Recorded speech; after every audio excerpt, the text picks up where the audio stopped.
సాధారణంగా వాస్కులర్ సర్జన్గా చెప్పండి, మీ ఎక్స్పీరియన్స్లో అసలు ఏ స్టేజ్లో వస్తూ ఉంటారు అందరూ కూడా? ఇప్పుడు వెరికోజ్ వెయిన్స్ కావచ్చు, లేకపోతే మీరు చెప్పే మెడలో కొవ్వు కావచ్చు, ఇట్లా వీటన్నిటికీ ఏ స్టేజ్లో మీ దగ్గరకు వచ్చే అవకాశం ఉంటుంటుంది? చాలా వరకు లాస్ట్ స్టేజ్లో వస్తారండి. కొంతమంది అవేర్నెస్ ఉన్న వాళ్ళు మేబీ దానికి ఒక్క స్టేజ్ ముందు దురదలు వస్తున్నాయనో లేకపోతే ఇన్ఫెక్షన్ వచ్చిందనో వస్తారు, కానీ స్టార్టింగ్ స్టేజెస్లో వచ్చి చూపించుకునే వాళ్ళు తక్కువ.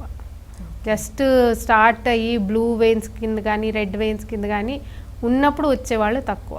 ఇప్పుడు నేను క్లాడికేషన్ అని చెప్పాను కదా, అప్పుడు ఆ స్టేజ్లో కూడా వచ్చేవాళ్ళు తక్కువ. చాలా వరకు వీనస్ డిసీజెస్లో పుండ్లతో లేకపోతే కాలు ఎర్రగా అయిపోయి ఇన్ఫెక్షన్తో, ఆయన చెప్పారు కదా సెల్యులైటిస్ అని, ఆ స్టేజ్లోనే వస్తారు. ఓకే, అసలు కొంచెం ముందు వచ్చుంటే కాళ్ళు కాపాడుకోవచ్చు అన్న వాళ్ళు చాలామంది ఉంటుంటారు కదా పేషెంట్స్. సో అంటే ఏ స్టేజ్లో వస్తే మొత్తం అంతా నయం అయిపోతుంది, మొత్తం అంతా అసలు నయం అయిపోతుందా లైఫ్లో? వారికోజ్ వెయిన్స్ 6 స్టేజ్లు ఉంటాయండి. ఫస్ట్ది బ్లూగా కనిపించడం, రెడ్గా కనిపించడం. ఓకే. సెకండ్ది నరాలు ఉబ్బుగా బయటకు కనిపించడం. 3వ స్టేజ్ వచ్చేసి వాపు.